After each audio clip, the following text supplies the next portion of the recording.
So whenever An Nawawi's stomach would rumble, he would go and take a bath. Whenever his stomach would rumble, he's going and taking a bath.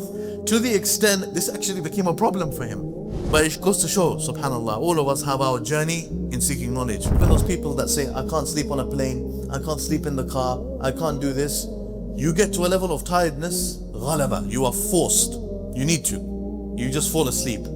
Al-Dhahabi mentions about him. One of the things that makes him an example is his abandonment of sleep, illa an ghalaba, except if he just was forced to sleep. When he slept, he wouldn't sleep with his side touching the ground. If each class is 1 hour, that's 12 hours in the day. After 12 hours of studying, how does a person survive? What about his muraja, his revision, if other things that he would have been doing? This goes to show you the tawfiq of Allah subhanahu wa ta'ala on some people, some of his slaves.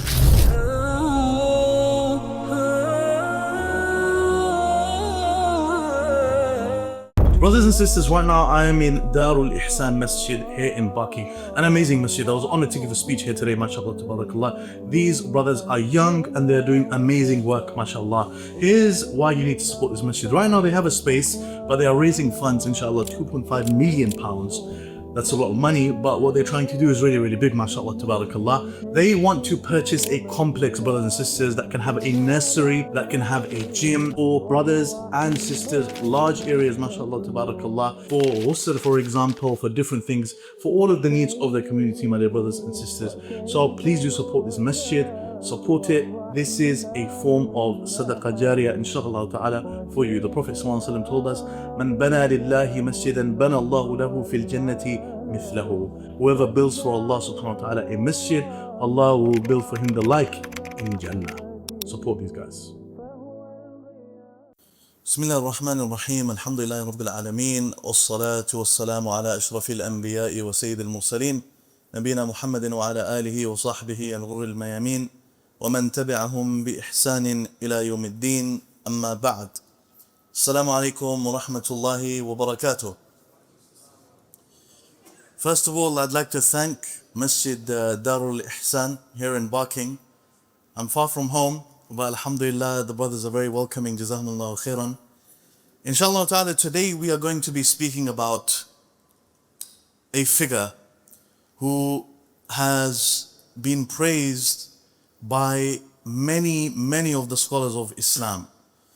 Not only has he been praised by many of the scholars of Islam, his books are seen as some of the main maraji', some of the main sources for scholars that came after him. None other than Al-Imam Al-Allama Shaykh al-Islam Yahya ibn Sharaf Al Nawawi. Imam Al Nawawi, perhaps every single one of us, every single person here in this room, in this masjid, has one of his books at home. One of his books. Whether it be Al-Arba'un, whether it be Riyadh al-Salihin, maybe you have his Sharh on Sahih Muslim. This scholar, his impact is seen throughout the Muslim world. Throughout the Muslim world. He was born in the year 631 Hijri. 631 years after the Hijrah, 631 Hijri, which coincides with the year 1230, the year 1230 in our calendar, the Gregorian calendar. Well, I should say our calendar is the Islamic calendar, but you know what I mean. Imam Al Nawawi, when we begin with a description of him, if a person saw him, they would think he's a sheikh from amongst the poor people of the village. Very, very miskeen. You would think he's just one of the people from the poor. But when he would open his mouth, when he would speak, when he would deliver, he would be perceived very, very differently.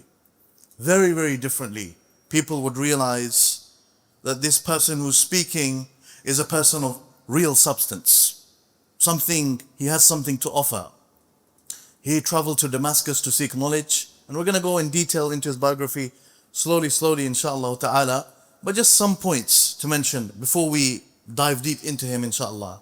He surpassed other students, he surpassed scholars of his time, he dedicated himself to ibadah, the recitation of the Quran, and seeking knowledge. And one of the things that we're going to see as a theme throughout this lecture, inshallah ta'ala, on Al Nawawi, is we are going to notice how seeking knowledge was a key part of this man's life.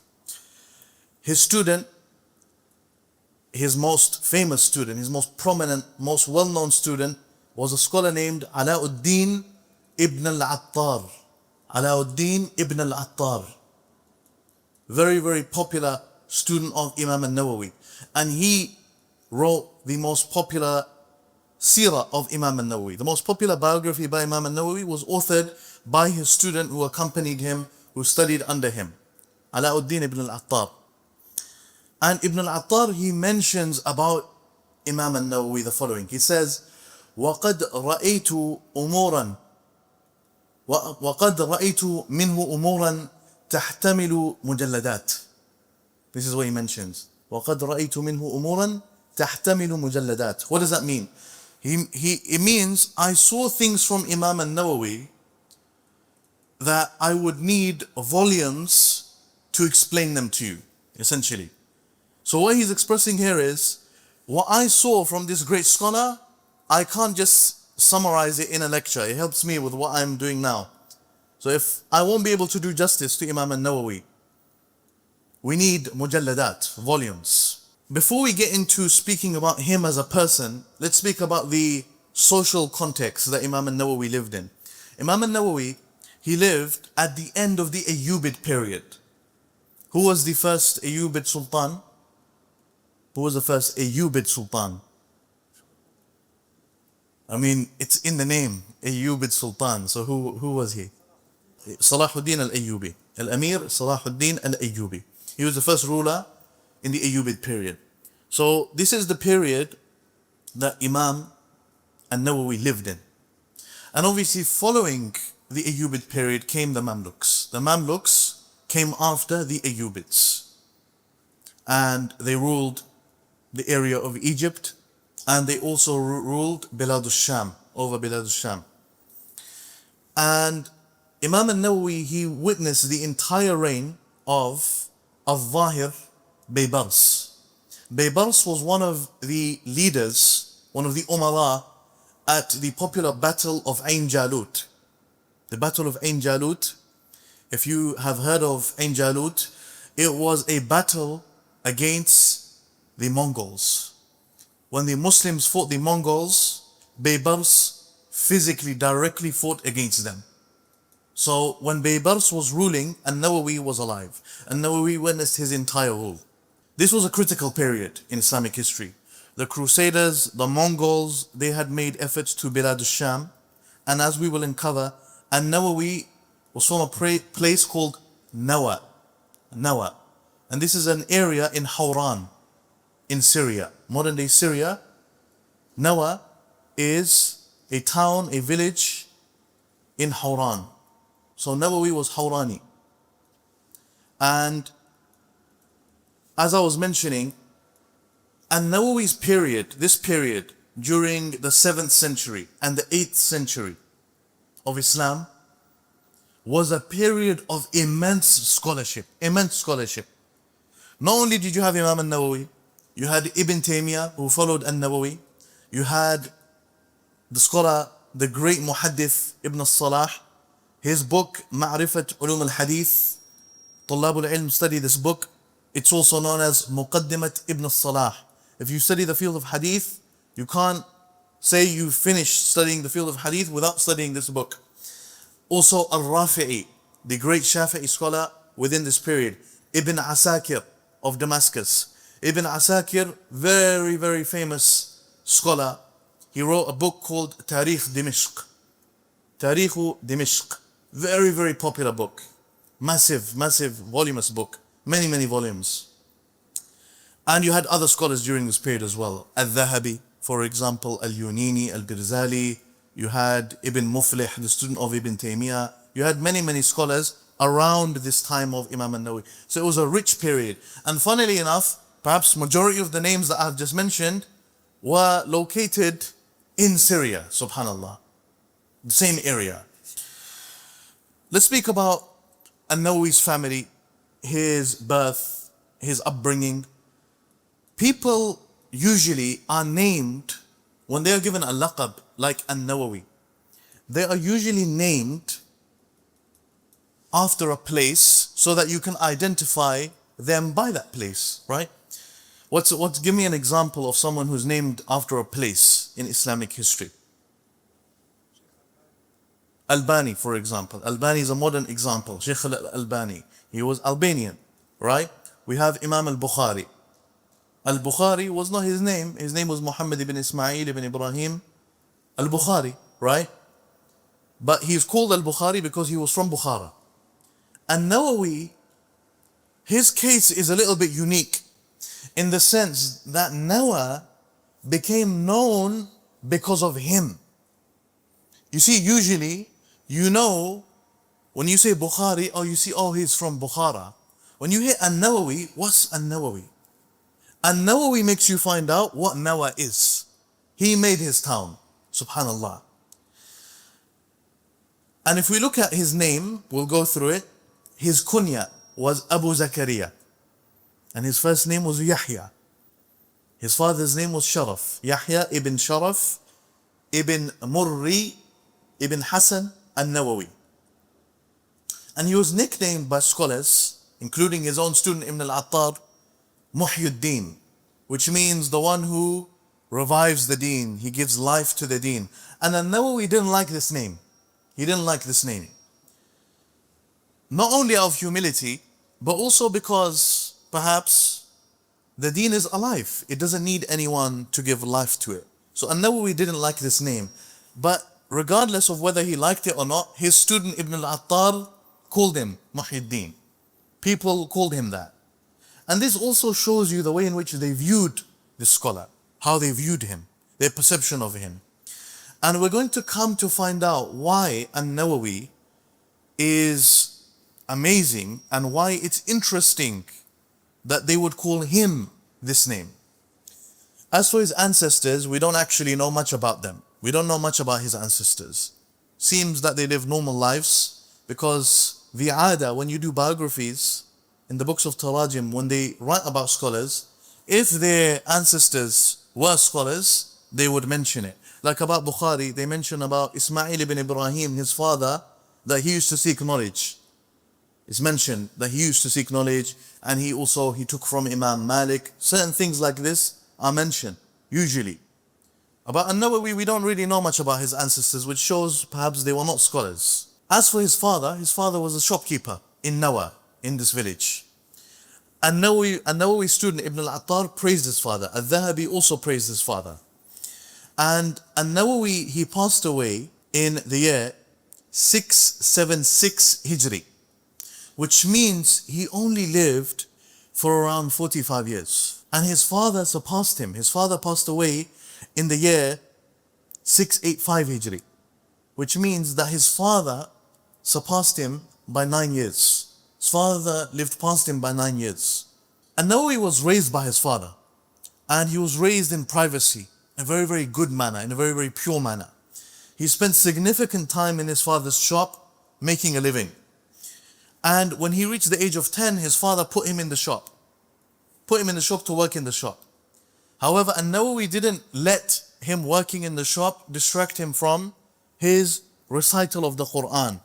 Even as a child, it's agreed upon in the early 40s, it's agreed upon that a sheikh named Yasin ibn Yusuf al-Marakshi, Yasin ibn Yusuf al-Marakshi, he passed by Nawa. And he saw An-Nawawi when An-Nawawi was 10 years old. So this would have been the year 641 Hijri. 641. When he saw An-Nawawi, he was amazed by the image that he saw of this 10-year-old child. What did he see? He saw that this child refuses, he runs away from the other children. He doesn't want to play with the other children. And the other children didn't want to play with him. And An-Nawawi would cry out of his dislike for these other children. He didn't want to play with them. And he would spend his time reading the Quran. Spending time with the Quran. So naturally, when this scholar, Al-Marakshi, saw this from An-Nawawi, He thought this isn't a normal child. Normal children, they like playing with other kids. They like being on PlayStation. They like doing all of these things. This kid's not a normal child. He's not normal. So he mentions, فَوَقَعَ فِي قَلْبِي مَحَبَّتُهُ. I loved this child, Al Nawawi. Because of what I saw, this is what he's mentioning, this is what he means. Why did the mahabba of Al Nawawi come into this man's heart? Because of what he saw. He says, فَأَتَيْتُ الَّذِي يُقْرِئُهُ الْقُرْآنِ فَوَصَّيْتُهُ بِهِ. So I went to the one who was teaching him Qur'an, فَوَصَّيْتُهُ بِهِ. I essentially advised him, this one, look after this one. I advised him about An-Nawawi. وَقُلْتُ لَهُ هَذَا الصَّبِي يُرْجَى أَن يَكُونَ أَعْلَمَ أَهْلِ زَمَانِهِ وَأَزْهَدَهُمْ. That this child is hoped that he will be from the most knowledgeable and from the most detached of the dunya from the people of his time. وَيَنْتَفِعُ النَّاسُ بِهِ. And people will benefit from him. فَقَالَ لِي أَمُنَجِّمٌ أَنْتَ. It's a very typical response by some people, right? Are you a soothsayer or something? How do you know? So he says, فَقُلْتُ لَا. I said, no. وَإِنَّمَا أَنْطَقَنِ اللَّهُ بِذَلِكَ. He says, essentially, Allah told me. That's the literal translation. But of course, what he probably means is I was just inspired this from Allah subhanahu wa ta'ala. فَذَكَرَ ذَلِكَ لِوَالِدِهِ. And he also mentioned this to An-Nawawi's father. فَحَرَصَ عَلَيْهِ إِلَىٰ أَنْ خَتَمَ الْقُرْآنِ. So they really worked on An-Nawawi until he finished the Qur'an. So An-Nawawi, he stayed in Nawa until the age of 18 years old. 18 years old. And we're going to be extracting lessons from his life. But I quickly want to go through his biography so we have a brief picture of his life. An-Nawawi at the age of 18 years old, with his father, he travels to Damascus.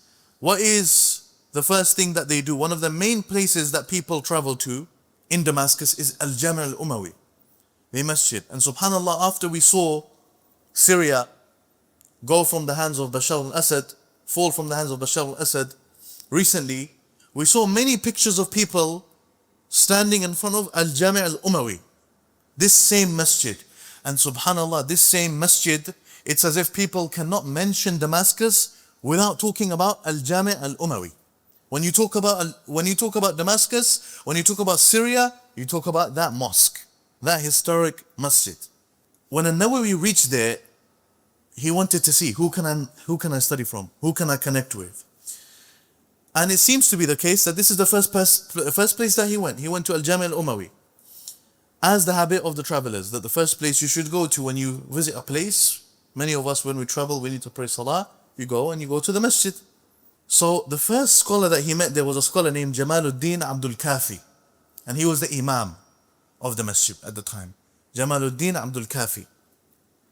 This sheikh directed An-Nawawi towards the Mufti of Sham. The Mufti of Sham. And the Mufti of Sham, his name was Tajuddin Abdul Rahman Al-Fazari. He's famously known as Al-Firkah. Al-Firkah. And this was An-Nawawi's first sheikh in Damascus.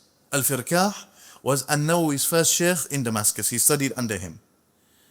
After being in Damascus for years and seeking knowledge and studying, and we're going to speak about An-Nawawi's way of seeking knowledge, after 2 years, An-Nawawi went for Hajj with his father. And he himself mentioned this, and he mentioned how he stayed in Medina for around a month and a half. An-Nawawi himself mentions this. Now, we are going to spend some significant time speaking about the way in which this scholar of Islam dedicated his life. From what we know, when did he start his journey for seeking knowledge? How old was he? You can say 10 years old, he started memorizing the Quran. As for from when he was 10 to when he was 18, we don't know much about what was happening in Nawa. So ulama, you'll find in books that speak about An-Nawawi and his study, you'll find them mentioning, and As-Sakhawi, for example, mentions this, that he began studying Talabul Ilm, studying books at the age of 18 in Damascus. So he started at 18, he died at 45. Very, very, very strange. And I want to begin this section by actually narrating to you guys a story that he told about himself to his student Ibn al-Attab. And Nawawi mentions that towards the beginning of his pursuit of knowledge, he read that one of the things, one of the mujibat of ghusl, one of the things that makes you need to take a bath, need to take ghusl, is what they call in fiqh iltiqa'ul khitanain, the meeting of the private parts. Okay? Regardless of if anything comes out, etc., it's mujib al-ghusl, as the fuqaha they mention. So An-Nawawi, he didn't understand what this meant. Iltiqa' al-khitanain. He didn't understand what this meant. So he thought it meant a rumbling in the stomach. So whenever An-Nawawi's stomach would rumble, he would go and take a bath. Whenever his stomach would rumble, he's going and taking a bath. To the extent, this actually became a problem for him. It became a problem because it caused him illness, actually. Caused him illness. So obviously some time later, he's one of the biggest fuqaha of the Shafi'iyah, so he's not going to remain believing this, right? Sometime later, obviously, he came to realize what that actually means. But it goes to show, subhanAllah, all of us have our journey in seeking knowledge. When you speak about someone like An-Nawawi, and we're going to come to his books and everything he's authored, everything he achieved, all of us know his name, he started from somewhere. He started from somewhere. And you find stories like this about the scholars of Islam. Another story, for example, mentioned about Ibn Hazm, how Ibn Hazm, he started seeking knowledge late, and one of the things that inspired him to seek knowledge late, he walked into the masjid at a specific time that, for example, you shouldn't be praying Tahiyatul Masjid according to some of the brothers. Okay, like for example, some of the Hanafi brothers, I think they would incline towards this view. So he was scolded for praying one time. Another time he was told, why didn't you pray it? So he realized, subhanAllah, what's happening here? I need to seek knowledge. So everyone goes through their period when they're beginning off starting to seek knowledge.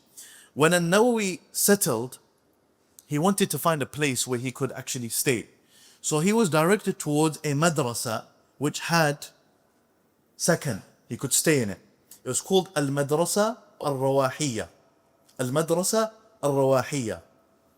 An-Nawawi settled there and he studied. He dedicated himself to the pursuit of knowledge. He himself mentions, I stayed for 2 years and I did not, in this 2 years, my dedication to knowledge, my side did not touch the ground. Meaning when he slept, he wouldn't sleep with his side touching the ground. Night and day he was seeking knowledge.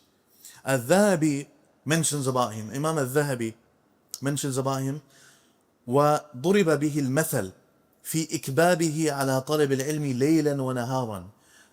Al-Dhahabi is mentioning here that he is to be seen as an example in the way in which he sought knowledge. وَهَجْرِهِ النَّوْمِ إِلَّا عَنْ غَلَبَةٍ. One of the things that makes him an example is his abandonment of sleep, إِلَّا عَنْ غَلَبَةٍ, except if he just was forced to sleep. You know, when you are so tired, you know, even those people that say, I can't sleep on a plane, I can't sleep in the car, I can't do this. You get to a level of tiredness, ghalaba, you are forced. You need to. You just fall asleep. That is how An-Nawawi was. وَضَبْطِ أَوْقَاتِهِ بِلُزُومِ الدَّرْسِ أو الكتابة أو المطالعة. Like Al-Dhahabi is mentioning, this is how he is spending his time. His durus, his classes, writing, seeking knowledge. The well-known historian who passed away in Damascus, Al-Yunini, he mentions أنه كان لا يضيع له وقت في ليل ولا نهار إلا في وظيفة من الاشتغال بالعلم. An-Nawawi would not waste time day or night, except that he's doing something that relates to al-ilm. This is how An-Nawawi was. Some of us, for example, we think, I'm going to work hard during the day. When I come home, I'm going to chill. Even some Tullab al-Ilm will think like that, right? Look at how An-Nawawi was. I'm not going to waste a second. I'm not going to waste a minute. This is how he was. And when you have multiple people, some people may doubt these things. When you have multiple people mentioning this about one scholar, and by the way, they're from the same type of area as him, then you realize this man was truly something special. حتى إنه في ذهابه في الطريق وإيابه يشتغل في تكرار محفوظة. He's mentioning, Al-Yunini is mentioning that even when he would go somewhere and he would come back, on his way there, on his way back, يشتغل بالعلم. He is spending his time on knowledge.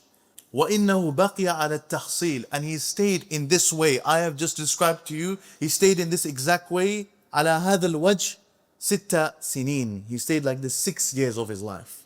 This is what he was doing. And Al Nawawi, he had 12 classes in the day. He would attend 12 classes in the day. If you can imagine, subhanallah, studying fiqh, nahu, different fields. 12 classes in the day.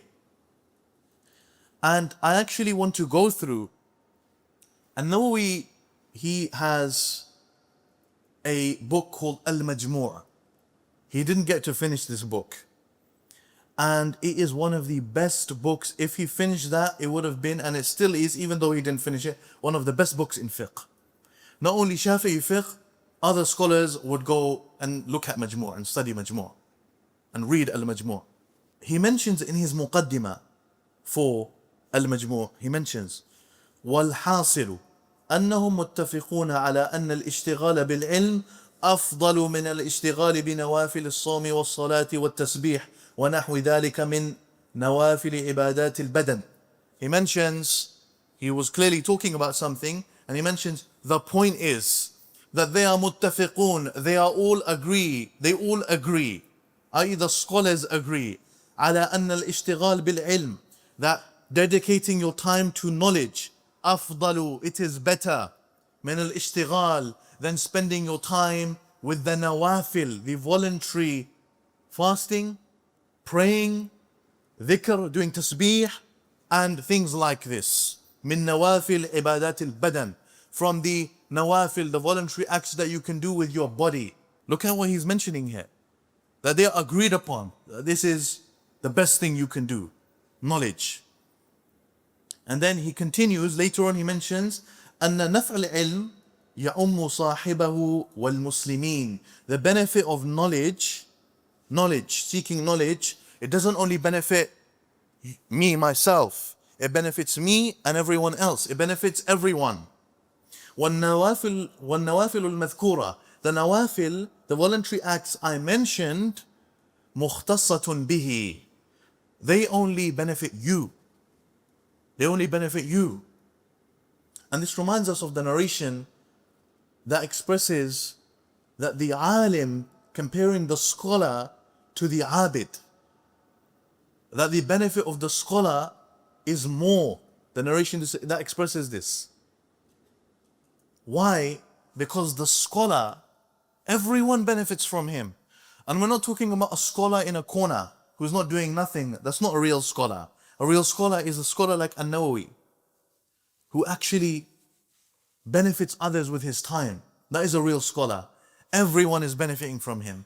As for the abid, the slave of Allah, who worships Allah all day, all night, he's only benefiting himself. He only benefits himself. Whereas a scholar benefits everyone. And perhaps the reason I mentioned this, the reason I brought this to mention in this talk, is because perhaps this is what inspired Al Nawawi to be in this way, to be like this, to dedicate all of his time to ilm, to seeking knowledge. In around 4 months and a half, he memorized a quarter of a book called At-Tanbih by Al-Shirazi. He would attend 12 classes in a day, as I mentioned, 2 on Al-Wasit, a 3rd on Al-Muhadhab, which is the book by Al-Shirazi, which I mentioned, a class on Al-Jam' Bain Al-Sahihain, a class on Sahih Muslim, a class studying Al-Lum'a by Ibn Jinni in grammar, and the list goes on. So if you think about it now, if we pause and we sit back and we think, how on earth was he spending his time? How many hours would he have been spending seeking knowledge? If each class is 1 hour, that's 12 hours in the day. After 12 hours of studying, what? How does a person survive? What about his muraja'ah? What about his revision, his hifz, other things that he would have been doing?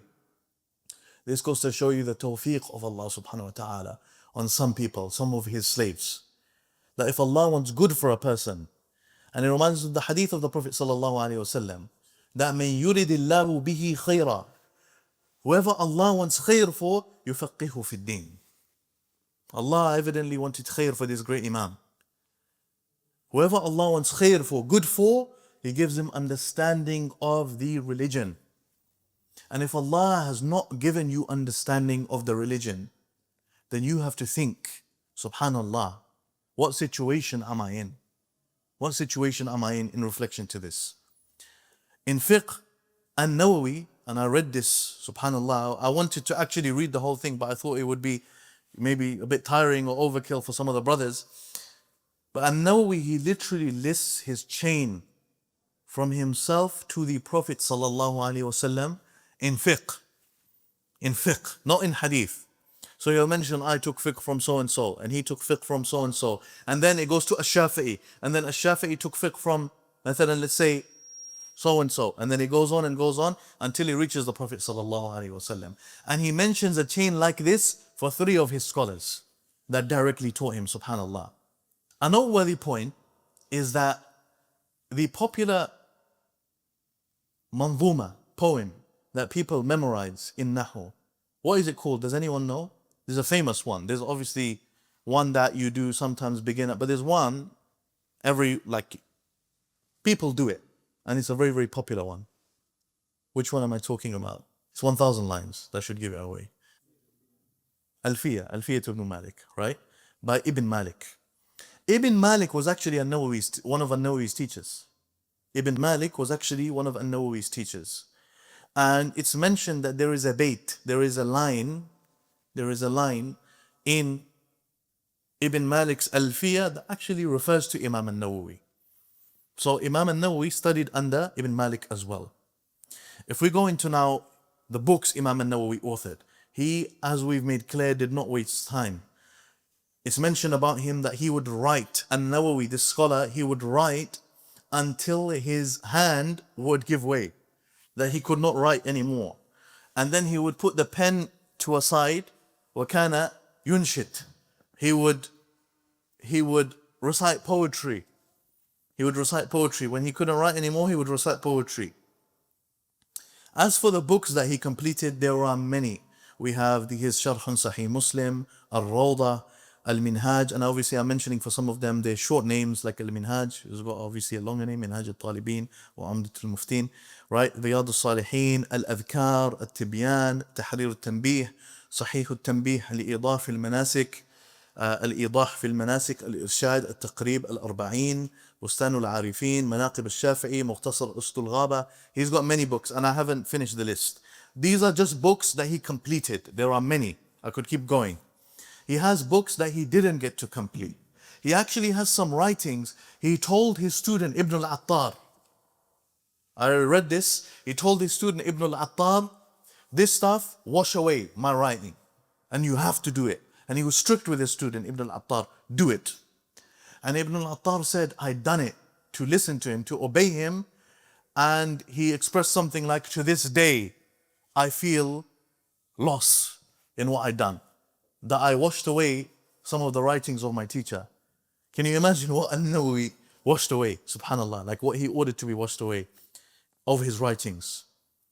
His Sharh on Sahih Muslim, you cannot speak about, because some people will not know. So just to put into perspective, we have 6 books of hadith, right? We have Bukhari first, and then after Bukhari, Sahih Muslim. You cannot speak about Sahih Muslim, a Sharh on Sahih Muslim. You cannot speak about the explanations of Sahih Muslim without mentioning Minhaj of Al-Nawawi, his Sharh on Sahih Muslim. You can't do it. You would be doing injustice to Islamic scholarship if you don't mention Imam Al-Nawawi's Sharh on Sahih Muslim. It's an amazing sharh. Not only does he explain the gharib, words that you may not know, he explains the meanings of the hadith. And Nawawi also was a scholar who had authorship in lugha as well. And we see this within his writing. He's writing, and we see his knowledge on language, Arabic language as well. And there's many. His book, Minhaj al-Talibin wa Umdat al-Muftin, this is in the Shafi'i madhab. Just to put into perspective, we have 4 madhabs, right? 4 madhabs. In the Shafi'i madhab, if you want to see the Shafi'i opinion on something, the mufta bihi. You know, you have a mufti. Where does the mufti, the Shafi'i mufti, go to? What does he memorize? What does he go to as his resource book? What does he have in his hand? He has Minhaj al-Talibin wa Umdat al-Muftin. Imam Al Nawawi's book, a scholar who died at the age of 45, who started studying at the age of 18. That doesn't make sense. It doesn't make sense. And we're going to speak more about this. That is what you give fatwa from in the Shafi'i madhab. That is the mufta bihi. So this shows you the level that this man was at. His book, this Minhaj al-Talibin, is a summary of Al-Rafi'i's book Al-Muharrar. Also, Riyadh al-Salihin, we didn't mention. Riyadh al-Salihin is going to be in every single masjid, every single home. Riyadh al-Salihin, his collection of ahadith. Al-Arba'un al-Nawawiyah, his 40 hadith, we all know about it. There is a point that I wanted to mention here, and I wanted to discuss regarding Imam Al Nawawi. There is a sheikh, his name is Sheikh Ibrahim Al-Sakran. Sheikh Ibrahim Al-Sakran, he's a Saudi sheikh. And he has a book called Al-Maslakiyat. Al-Maslakiyat. In this book, he has a chapter, a section, where he discusses this big question, which, by the way, multiple scholars have theories for. It's a phenomena. How is it that you have a scholar like Al Nawawi who starts studying at the age of 18 years old? He starts studying at the age of 18 years old, and he dies at 45, around the age of 45, and he has this much authorship, all of these books. But that isn't actually the only part of the question that we need to focus on. We need to add something, because you can have someone who starts writing at 18, 19, 20, in their 20s, and by the age of 45 they die, and they've got a lot of authorship. It's possible physically, right? What makes this strange, what truly makes this strange, is that how can you have a scholar with this wasf that I described, this description, and these books that he wrote are masadir, they're maraji'. What does that mean? They're books other scholars look at. They are books other scholars go back to. They're books specialists in sciences who are past his age, who are in their 60s, 50s. They will go back to these books and look. They will read his Sharh on Sahih Muslim. They will go back to Minhaj al-Talibin. They will go back to Al-Rawdah. They will go back to all of his books. Al-Majmu'ah. How do you have that? How do you have it that the books that this man has authored have become authoritative, serious books? How does that happen? This level of precision. So Shaykh Ibrahim As-Sakran, he discusses, and he mentions how there's multiple theories regarding this. How was he able to do this? But he mentions something that I wanted to focus on, and this should be an inspiration for all of the brothers, including myself, regarding our journey in seeking knowledge, our journeys in seeking knowledge. And there's actually a practical advice in this as well, and that is the following. As I mentioned, his works in hadith, fiqh, Arabic language, they have become sources that people go back to, maraji', what we say in Arabic. Specialists go back to these books. Shaykh Ibrahim, he mentions from Jamaluddin al-Isnawi, the scholar Jamaluddin al-Isnawi mentions something, a theory. He mentions فَجَعَلَ النووي, speaking about Imam Al Nawawi, فَجَعَلَ تَصْنِيفَهُ تحصيلا وتحصيله تصنيفا. And Nawawi, he done something that other scholars also done. He made his authorship as a way of seeking knowledge. His authorship, he would write as he's studying. But the point is that we're focusing on here, that Al-Ithnawi is mentioning, فَجَعَلَ تَصْنِيفَهُ تَحْصِيلًا. His authorship was his way of seeking knowledge. And his tahsil his seeking of knowledge was through his authorship. Because some people have this in their head. They think to themselves that I'm going to author when I'm 60 years old, when I've studied all the sciences. And there is logic to this. Of course, there is a logic to that, right? I want to do all of my studies first. I want to memorize everything first. I want to finish everything first. And then I want to author. But Al Nawawi, he made his authorship his tahsil, his way of gaining knowledge. And Shaykh Ibrahim As-Sakran refers to this as التصنيف التحصيلي. This is called التصنيف التحصيلي, which means authorship essentially for the purpose of seeking knowledge.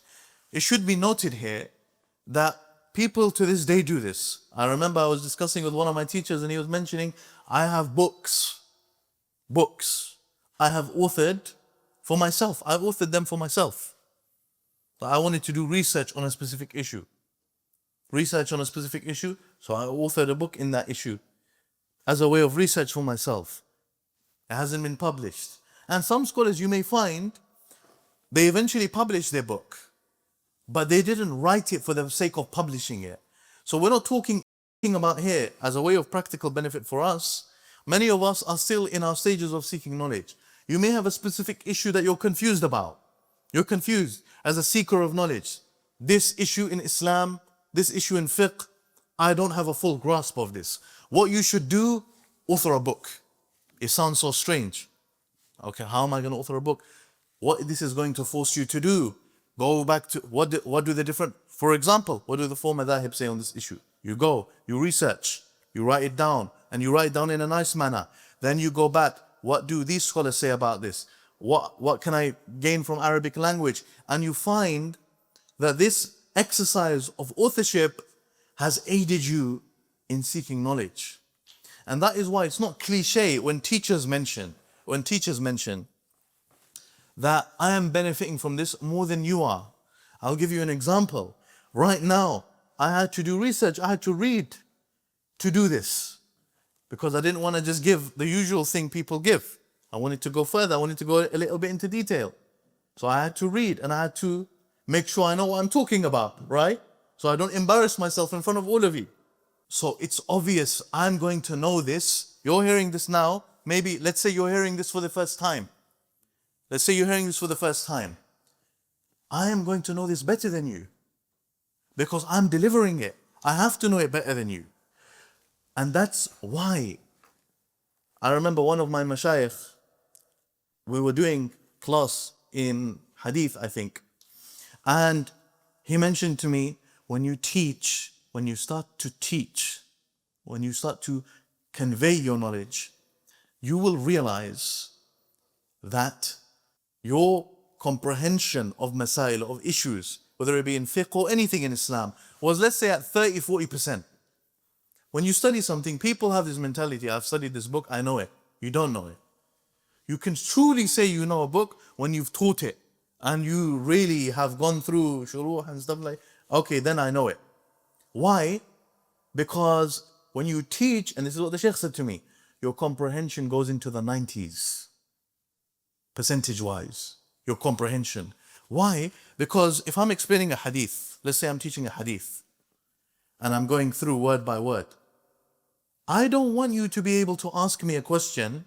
It happens, obviously it happens, because no scholar has encompassed all of knowledge. But I want to cover my tracks. So I don't want you to ask me a question where I say, oh, I actually don't know what that word means. So I cover my tracks. I research, I study. What are the different issues on this? And this is how Al Nawawi was. Al Nawawi was someone who knew what he was talking about. He was someone who had done his research. When you see Al-Majmu', and he, for example, may mention different madhahib on the issues. So sometimes it's not even for the purpose of sharing. And perhaps, wallahu a'lam, we may ourselves even be able to extract this from what we learn from the statement of Ibn al-Attar that I mentioned earlier, about how he was told to get rid of some of An-Nawawi's writings. Why was An-Nawawi writing? For the purpose of getting rid of some of his writing. He was clearly writing for himself, right? We can assume that. To benefit himself. To benefit. And that is how we should be. We should write, we benefit ourselves. Because when you study, as I said, when you go through something, it's not the same as authoring in something. Who here has gone to university? You guys have gone to university, yeah? Okay, fine. Who here done humanities in university? Maybe politics or PPE, or you had to write essays. Okay, there's brothers here who done that, okay? I guarantee you, and I'm not saying it to embarrass you, because I know I've done 2 degrees at university, right? Those modules you took, do you remember anything from those modules? You remember what you wrote on. You remember your dissertation. You remember your dissertation because you focused on it. You wanted to go back. You went back to sources. You read. You made sure. So that is the benefit of at-tasnif at-tahsili. And this is one of the explanations behind Al Nawawi's authorship. How did Al Nawawi manage to author so much? Because he was writing, this is one of the theories, he was writing and authoring as he was seeking. Al Nawawi within the Shafi'i madhab, we have to speak about this. Al Nawawi is referred to as Muharrirul madhab, as the refiner of the madhab. There is a Shafi'i madhab before Al Nawawi, and there is a Shafi'i madhab after Al Nawawi. You cannot be a student of Shafi'i fiqh who's advanced without studying Al Nawawi. You have to. So subhanallah, now when we pause and we think about a man who died at the age of 45, who's got this sharaf in one of the madahib, you really realize, subhanallah, the tawfiq of Allah, how Allah blesses some people, right? He understood fiqh, its evidences, its usul, itqan, all of that. And actually, just one point. You know, let's say you want to research on the Shafi'i madhab and you go back to, you are on a position where Al-Rafi'i and Al-Nawawi, they differ. And this is how, within the Shafi'i madhab now, if you have Al-Rafi'i and you have Al-Nawawi, they differ. He's saying one thing, he's saying another. Scholars differ on whose view you take. This within itself shows you something.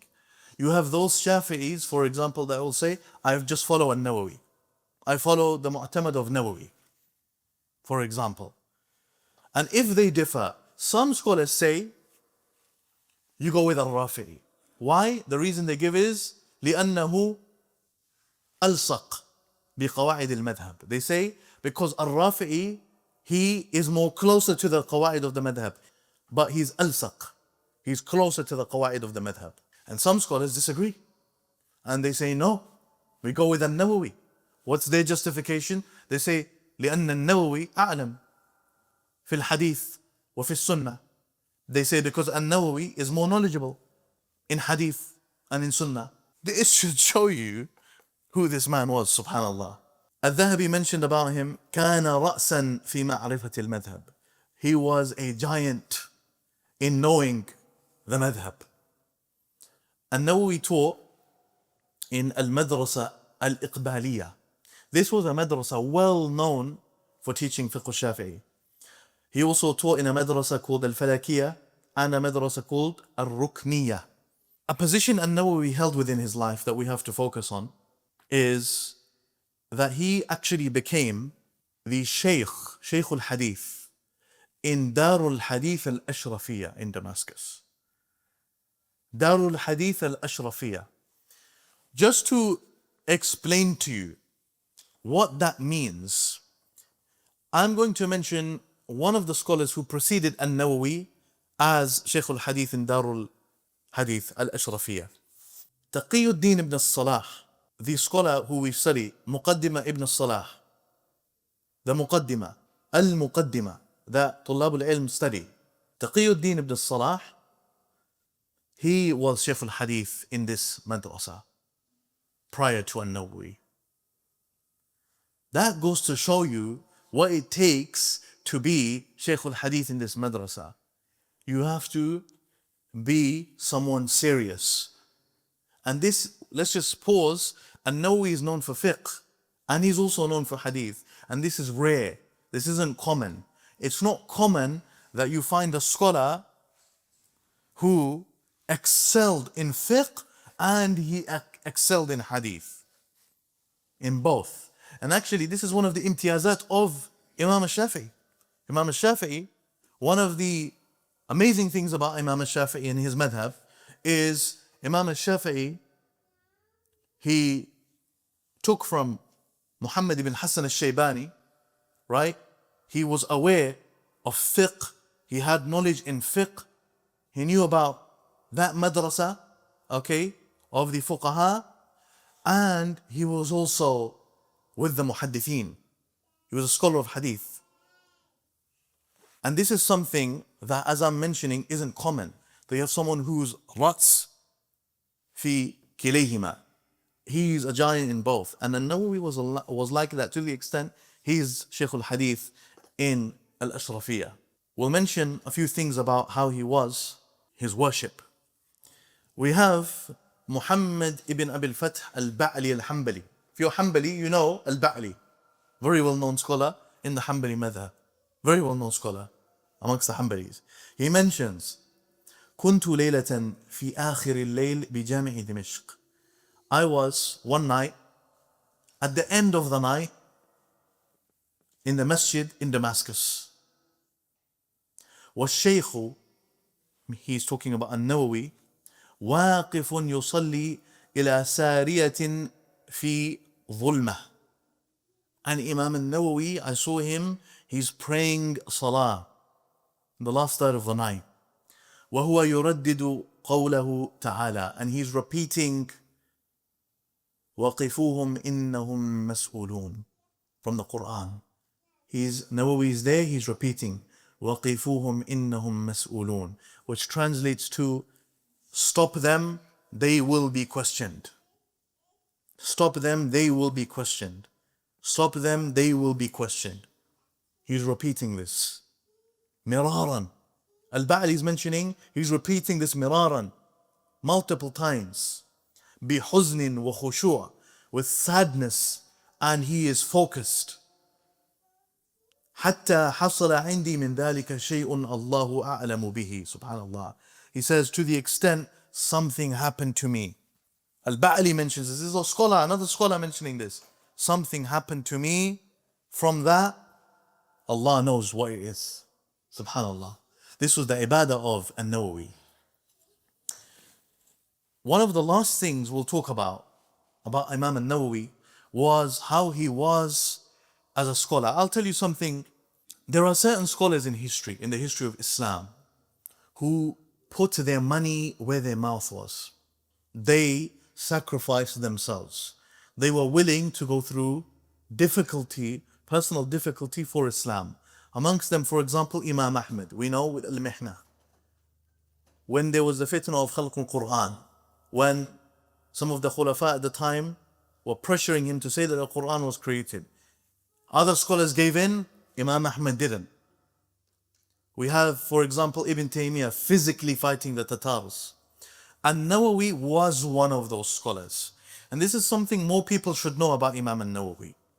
When Baybars was leaving to fight the Tatars, Baybars, we spoke about him in the beginning. He was the ruler at the time. He saw a fatwa from the scholars to permit him to take money from the citizens. I want to take money from these citizens, so I may use it to be victorious over the Tatars, the Mongols. Some of the fuqaha allowed him. They gave him. They said, okay.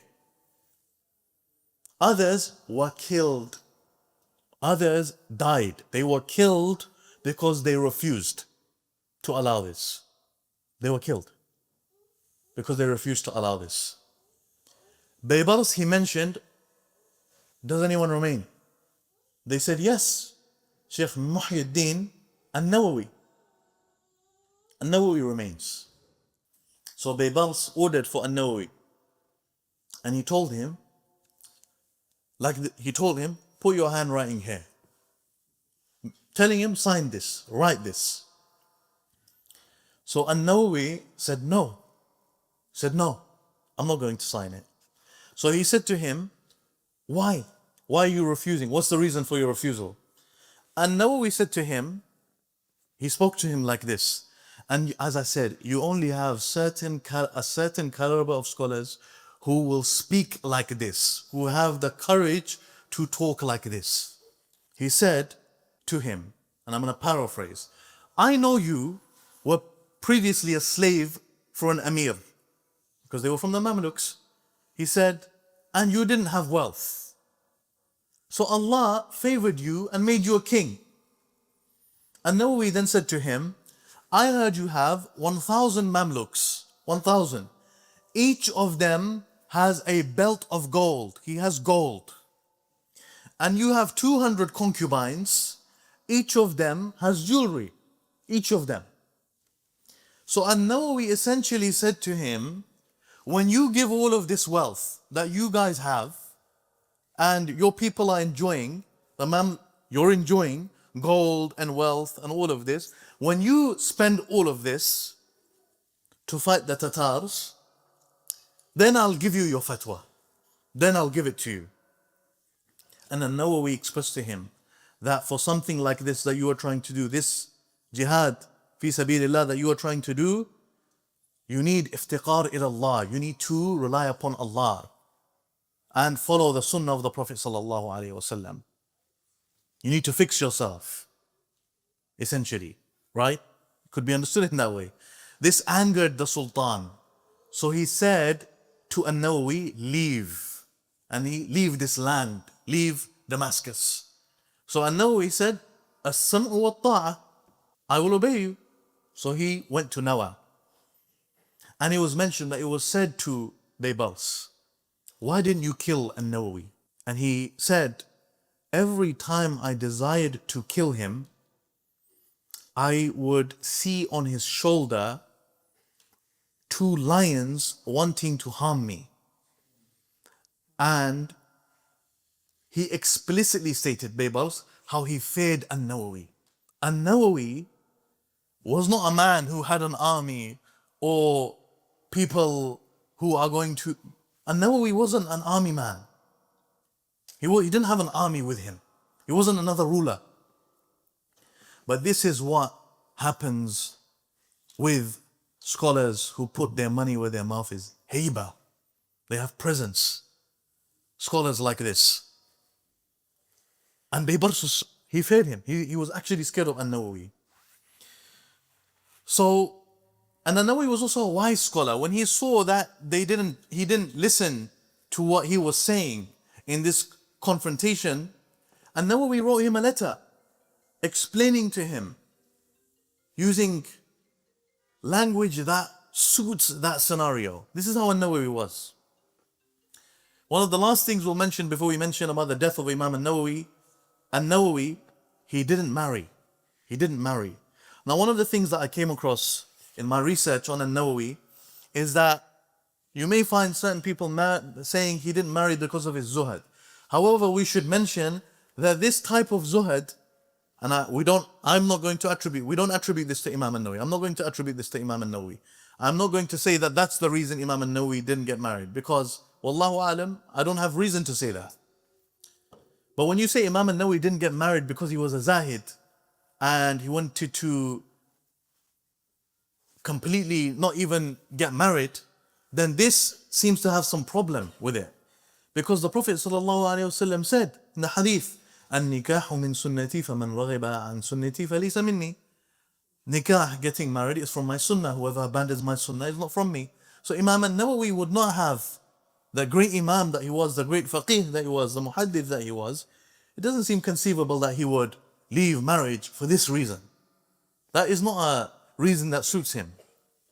However, one of the other reasons that has been mentioned is perhaps he feared that he wouldn't give his wife her rights. He wouldn't be able to fulfill the rights. Wallahu a'lam. But Imam An-Nawawi, he stayed in Damascus for around 28 years. 28 years.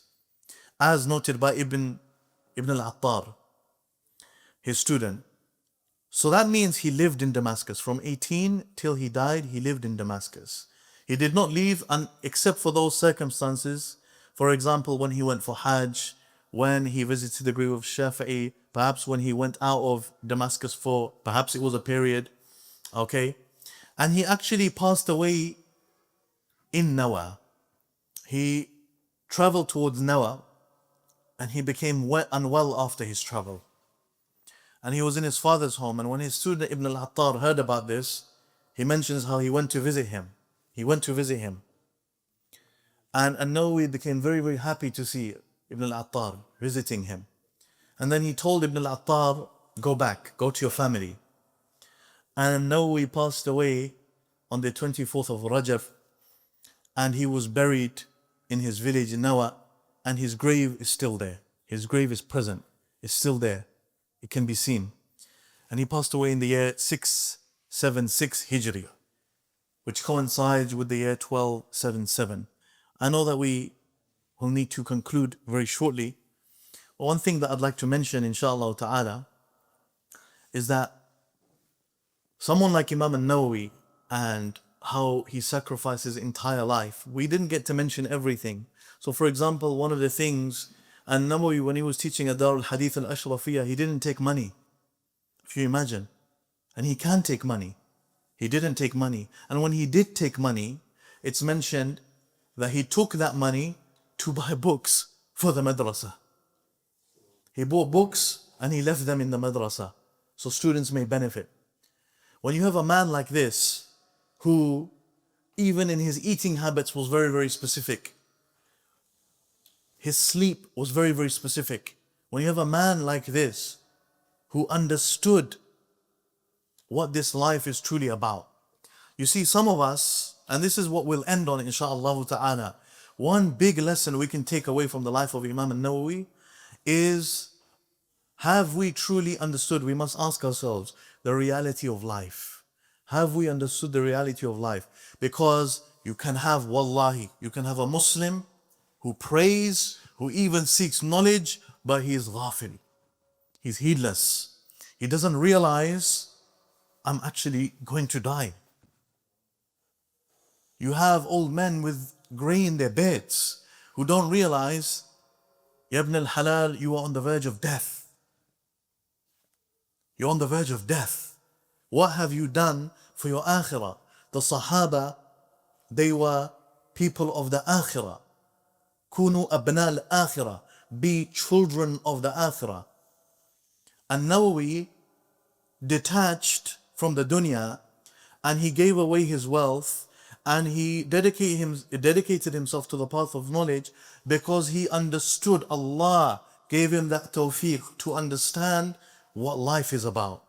That this life is truly temporary. Temporary.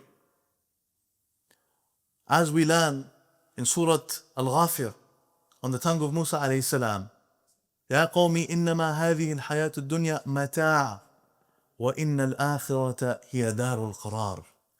This life, it's temporary enjoyment. Al-Akhirah hiya darul qarar. That is the permanent abode. That is where we are all going to be.